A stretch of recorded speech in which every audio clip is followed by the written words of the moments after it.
진정으로 예배할지니라. 아멘. 아멘. 우리 다 같이 하나님 앞에 사도신경으로 신앙 고백 올려드리시겠습니다. 전능하사 천지를 만드신 하나님 아버지를 내가 믿사오며 그 외아들 우리 주 예수 그리스도를 믿사오니 이는 성령으로 잉태하사 동정녀 마리아에게 나시고 본디오 빌라도에게 고난을 받으사 십자가에 못 박혀 죽으시고 장사한 지 사흘 만에 죽은 자 가운데서 다시 살아나시며 하늘에 오르사 전능하신 하나님 우편에 앉아 계시다가 저리로서 산자와 죽은 자를 심판하러 오시리라. 성령을 믿사오며 거룩한 공예와 성도가 서로 교통하는 것과 죄를 사하여 주시는 것과 몸이 다시 사는 것과 영원히 사는 것을 믿사옵나이다. 아멘. 우리 다 같이 하나님 앞에 아름다운 마음들이 다 같이 큰 소리로 찬송하시겠습니다.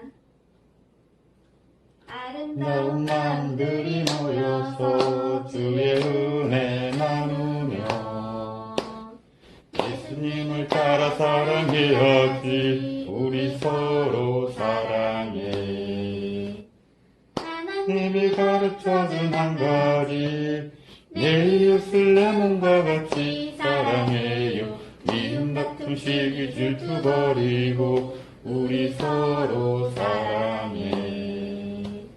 이 다음에 예수님을 만나면 우리 뭐라 말할까? 그때는 부끄러움 없어야지. 우리 서로 사랑해. 하나님이 가르쳐준 한 가지, 내 이웃을 내 몸과 같이 사랑해요. 미움 다툰 시기 질투 버리고 우리 서로 사랑해. 오늘의 성경 말씀은 누가복음 2장 52절입니다. 누가복음은 신약 페이지 40쪽에 있어요. 우리 다 같이 친구들이 찾으신 줄 알고 우리 다 같이 신약 성경 봉독하겠습니다. 예수는 지혜와 키가 자라가며 하나님과 사람에게 더욱 사랑스러워 가시더라. 아멘. 우리 오미숙 선생님 나오셔서 기도해 주시겠습니다. 사랑과 은혜가 풍성하신 하나님 아버지, 우리 생문교회 유초등부 친구들의 주인이 되어주셔서 언제 어디서나 불꽃 같은 눈동자로 지켜주시고 함께해 주시는 은혜 감사합니다. 아멘. 코로나로 세상이 수산하여 주님의 날 주님 앞에 나오지 못하고 이렇게 온라인으로 예배를 드립니다. 먼저 우리 친구들 몸과 마음을 정돈하고 지난 한 주간의 생활을 돌아보며 지은 죄 있다면 다 회개하게 하시고 마음과 정성과 뜻을 다하여 가장 아름다운 모습으로 주님이 받으시게 합당한 예배를 드릴 수 있도록 도와주세요. 말씀이 능력이라고 하신 주님, 믿음이 능력이라고 하신 주님, 우리 도용 목사님 말씀을 전하실 때 성령의 충만함으로 채워주시고 입술에 권세와 능력을 주셔서 선포되는 모든 말씀이 우리 친구들 깨달아 알아듣고 마음밭에 심어져 말씀이 쑥쑥 자라 이 세상의 어떠한 제약과 유혹에서도 말씀과 믿음으로 승리하는 친구들 다 되게 하셔서 하나님이 기쁨이 되게 하여 주시옵소서. 아멘. 하나님의 선하신 뜻 안에서 코로나가 빨리 끝나 우리 친구들 모두 함께 교회에 나와 예배 드릴 수 있도록 드리는 날이 빨리 오기를 바라며 우리를 죄에서 구원하여 주신 예수님 이름으로 감사하며 기도드립니다. 아멘. 할렐루야, 반갑습니다. 여러분들 영상으로나마 여러분들을 만날 수 있어서 감사해요. 코로나19 가운데서도 하나님께서 지켜주셔서 건강하게 이렇게 예배할 수 있어서 하나님께 감사하는 시간이 되겠으면 좋겠습니다. 오늘 읽은 말씀 가운데 누가복음 2장 52절 말씀을 통해서 사랑받는 어린이가 어떤 어린이인지를 함께 은혜를 나누기를 원합니다. 목사님 한 가지 질문을 할게요. 누가복음 2장 52절에 나오는 예수님은 하나님과 사람들에게 사랑받았다고 말씀을 하고 있어요. 무엇과 무엇이 자랄 때에 사랑받았다고 말씀하나요? 맞아요. 지혜와 키가 자랄 때에 사랑받았다고 말씀하고 있습니다. 오늘 영상을 통해서 예배를 드리는 우리 친구들도 그동안 키가 자란 친구들도 있을 것이고 지혜가 자란 친구들도 있을 것이고 공부를 잘하는 그러한 지식적인 성장이 있는 친구들도 있을 것이고 몸이 건강한 모습으로 운동을 잘하는 친구들도 있을 것입니다. 우리는 자랄 때마다 바로 하나님과 사람들에게 칭찬받는 그런 어린이들이 되어야 할 것입니다. 그렇다고 하면 예수님께서는 여러분과 같은 나이에 어느 동네에서 어느 곳에서 지내면서 하나님과 사람들에게 사랑받는 사람이 되었을까 하는 것입니다. 아는 친구는 한번 대답해 보세요. 보기를 보겠어요. 첫 번째는 예수님은 베들레헴에서 쭉 살았을 것 같다. 아니면 두 번째 예루살렘 성전에서 살았을 것 같다. 아니면은 세 번째 나사렛이라는 동네에서 예수님 어머니의 고향인 마리아의 고향에서 살았을 것이다. 어떤 것이 맞을까요? 한번 알아맞혀 보세요. 예, 맞아요. 나사렛에서 살았어요. 나사렛은 아까도 얘기했듯이 예수님의 어머니 마리아의 고향이기도 하고 갈릴리 근처 아름다운 동네이기도 합니다. 그래서 어린 시절 예수님은 바로 나사렛에서 살면서 예수님의 아버지 요셉의 일을 도우면서 하나님의 아들로서 위대한 일을 준비하셨던 곳이 바로 나사렛이기도 합니다. 예수님이 12살 되었을 때에 오늘 일어난 일들을 통해서 예수님은 바로 하나님의 사람들에게 사랑받고 칭찬받는 사람이었다라는 사실을 기억을 해야 될 것입니다. 우리나라에서 성인이 되려고 하면 20살이 되어야 하는데 예수님 때 당시에는 12살이 되면은 유대시대의 성인이라고 인정을 받았어요. 당시에 예수님은 6살 때부터 해당교회에 가서 성스님으로부터 성경을 배우고 또한 12살이 되어서 본격적으로 율법을 배우면서 하나님의 말씀을 지켜나갔던 것을 볼 수가 있습니다. 예수님도 해당교회에 열심히 나가셨고 본격적으로 율법을 공부하기 시작한 나이가 바로 12살이 되는 때였어요.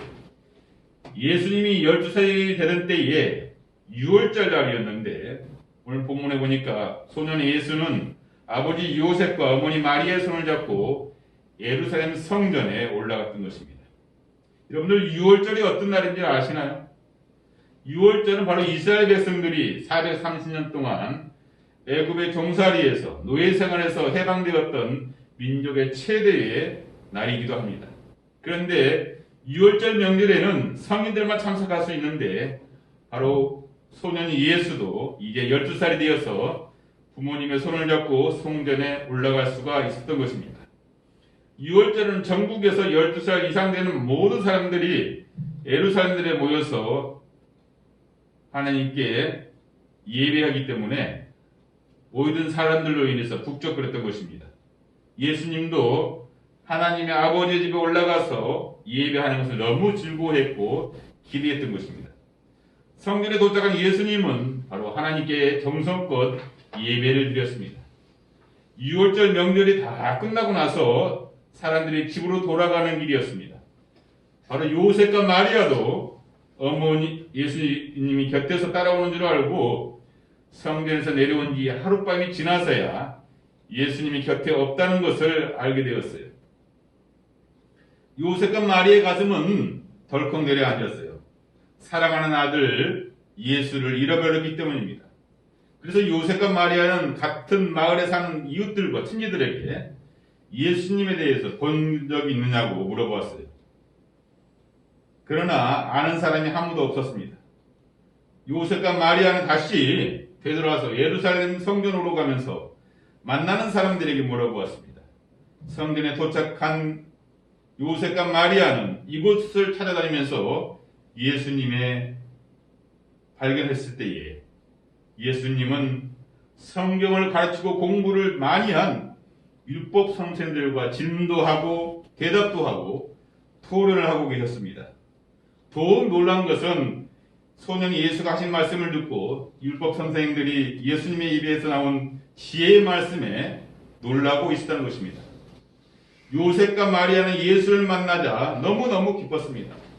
예수야, 왜 여기 있느냐고, 우리가 너를 찾아서 사흘 동안이나 찾아냈다라고 말할 때 예수님께서는 왜 저를 찾으세요? 내가 아버지 집에 있어야 될 줄을 알지 못하였었어요 라고 마리아의 질문에 예수는 당연하다는 듯이 대답을 했습니다. 사랑하는 어린 여러분들, 소는 예수가 하신 말씀을 들어볼 때 왜 저를 찾으셨어요? 걱정하는 부모님의 질문에 당연하다는 듯이 대답을 하고 있는 예수는 바로 자신은 낳아주시고 길러주신 부모님에 대한 순종도 중요하지만 하나님 아버지에 대한 순종이 더 중요하다는 것을 깨닫게 됐습니다. 예수님은 인류를 구원하시기 위해서 이 땅에 오셨기에 사사로운 일에 얽매여 있을 수가 없었던 것입니다. 또한 예수님은 살고 있는 집 나사렛이신데도 불구하고 소는 예수는 예루살렘 성전을 향해서 내 아버지의 집이라고 부르셨어요. 도대체 예수님이 누구시길래 성전을 내 아버지의 집이라고 말할 수 있었을까요? 바로 예루살렘 성전은 내 아버지의 집이라고 하신 것은 바로 하나님이 예수님의 아버지요, 예수님은 하나님의 아들이라는 사실을 분명히 우리들에게 가르쳐주고 있는 것입니다. 곧 예수님은 자신의 하나님인 것을 증거하고 있는 것입니다. 소년에서는 바로 부모님과 함께 고향 나사렛으로 돌아온 후에도 하나님을 잘 섬기고 성경 말씀도 잘 배우고 부모님의 일을 도우면서 살았던 것을 볼 수 있습니다.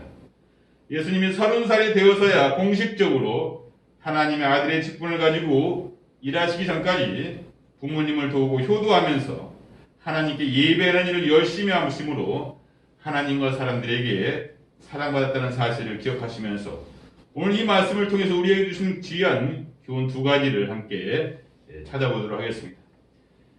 예수님의 지혜를 닮아가는 우리 어린 생명들이 되어야 될 줄 믿습니다. 예수님은 12살 되던 해 6월절이라는 유대인의 큰 명절에 부모님과 함께 처음으로 예루살렘 성전에 올라가게 되었어요. 6월절에는 수많은 사람들이 전국에서 모여들었기 때문에 아이들을 잃어버릴 경우도 있고 또한 종종 있었고 사람들이 너무 많아서 잃어버린 사람들도 찾기가 쉽지 않았던 것입니다. 요셉과 마리아도 예수가 자기와 함께 있는 줄 알았다가 돌아오는 길에 하루가 지난 후에 예수를 잃어버린 것을 알고 찾게 되었고 다시 예루살렘 성전까지 돌아오게 되었어요. 그런데 성전에서 발견한 예수님은 당시에 최고의 공부한 많은 사람들, 율법 선생님들과 성경을 토론하고 계셨는데 예수님이 하신 말씀에 어찌나 깊고 놀라웠던지 듣고 있던 그들이 놀라서 놀랄 정도로 놀랐다는 사실입니다. 여러분 도대체 예수님이 누구시길래 겨우 12살밖에 되지 않았는데 당시 최고의 공부를 한 율법 선생들과 토론을 통해서 그들을 놀라게 하실 수 있었을 거가요. 예수님이 율법 선생들과 토론을 그들을 놀라게 할 수 있었고 그들보다 율법을 더 알 수 있었던 것은 바로 예수님이 율법을 만드신 분이라는 것입니다. 그러기에 예수님의 가르침은 율법을 해석할 정도가 아니라 그 말씀이 갖고 있는 중요한 의미를 깨달을 수 있도록 새로운 진리를 선포하실 수 있는 예수님이라는 사실입니다. 예수님이 이 사건을 통해서 하나님의 아들이시며 어린 시절부터 하나님의 지혜가 무장되어 계셨음을 우리에게 가르쳐주고 있는 것입니다. 예수님은 요한복음 1장 1절에 영원전부터 계신 말씀 그 자체이시라고 말씀하고 있습니다. 또한 요한복음 14장 6절에도 예수님은 말씀은 곧 진리셨다라고 말씀하고 있습니다. 그래서 율법을 많이 공부한 율법 선생님들도 예수님의 가르침에 놀랄 수밖에 없었던 것입니다. 예수님이 갖고 계신 지혜는 하나님만이 갖고 계신 신적인 지혜임을 오늘 말씀은 우리에게 가르쳐주고 있는 것입니다. 두 번째로 우리에게 주는 교훈은 우리는 하나님의 아들이요 또한 하나님의 자녀임을 의식하는 우리 모두가 되어야 한다는 사실입니다. 요셉과 마리아가 잃어버린 예수를 사흘 만에 성전에서 다시 찾았을 때에 예수는 성전에서 율법의 선생들과 토론을 벌였었고 사흘 동안이나 걱정스럽게 찾아왔다는 마리아의 질문에 예수는 왜 저를 찾으셨어요? 내가 아버지의 집에 있어야 될 줄을 알지 못하셨나라고 이렇게 반문하는 것을 볼 수 있습니다. 내 아버지의 집은 바로 하나님의 계신 곳입니다. 예수님께서 이미 하나님의 아들이시오 그리스도가 이 땅에 오셨다는 사실을 알고 계셨음을 말씀하고 있는 것입니다. 그러므로 자신에게 있는 하나님을 내 아버지의 집이라고 부르셨고 성전을 내 아버지의 집이라고 말씀하고 있는 것입니다. 예수님도 어린 시절에도 하나님의 아들로서 이 땅에 죄인들을 구원하시기 위해서 오신 목적을 한 번도 잊으신 적이 없다는 사실을 기억을 해야 할 것입니다. 사랑하는 어린 여러분들, 결론적으로 말씀을 맺자면 예수님은 우리 어린 아이들과 똑같은 어린 시절을 보내면서 해당 교회에서 성경도 배우고 12살이 되다 해당을 졸업하고 본격적으로 율법을 배웠습니다. 예수님은 다른 어린이들과 똑같이 행하셨지만 자신이 하나님의 아들로서 이 땅을 구원하시기 위해서 오셨다는 것을 사실을 한 번도 잊으신 적이 없다는 것을 기억을 해야 할 것입니다. 또한 소년의 예수는 어려서부터 하나님을 잘 섬기고 율법을 순종하고 부모님을 공경하고 형제를 사랑하고 이웃을 도와주는 생활을 하였기에 하나님과 사람들에게 사랑받고 칭찬받는 어린 예수님이 되었다는 사실입니다. 어린이 여러분들도 예수님을 본받아 어려서부터 하나님의 말씀대로 살아감으로 하나님과 사람들에게 사랑받는 어린이들이 되어지길 간절히 소망합니다. 그러기 위해서 예수님처럼 하나님의 집인 교회를 열심히 나와서 찬양도 하고 예배도 드리고 성경 공부를 하는 일에 힘쓰는 우리 모두가 되어지기를 간절히 소망합니다. 아멘. 잠깐 기도하시겠습니다. 고맙고 감사하신 하나님 아버지, 코로나19 가운데서도 저희들을 지켜주시고 은혜로 함께하여 주심을 참으로 감사합니다. 오늘 예수님이 사람들과 하나님께 칭찬받고 사랑받았던 모습을 우리도 닮아갈 수 있는 귀한 은혜를 허락하여 주시옵시고 한 주간도 말씀을 붙잡고 승리하는 귀한 은혜를 허락하여 주시옵소서. 감사를 드리며 예수님의 이름으로 기도드립니다. 아멘. 주신 은혜의 말씀을 생각하시면서 준비하신 예물 하나 앞에 드리도록 하겠습니다. 찬송가 199장입니다. 나의 사랑하는 책 찬송 드리면서 예물을 하나 앞에 올려드리겠습니다. 나의 사랑하는 책 비록 헤어졌으나 어머님의 무릎 위에 앉아서 재미있게 듣던 말 그때 일은 지금도 내가 잊지 않고 기억합니다. 귀하고 귀하다 우리 어머니가 들려주시던 재미있게 듣던 말 이 책 중에 있으니 이 성경 심히 사랑합니다.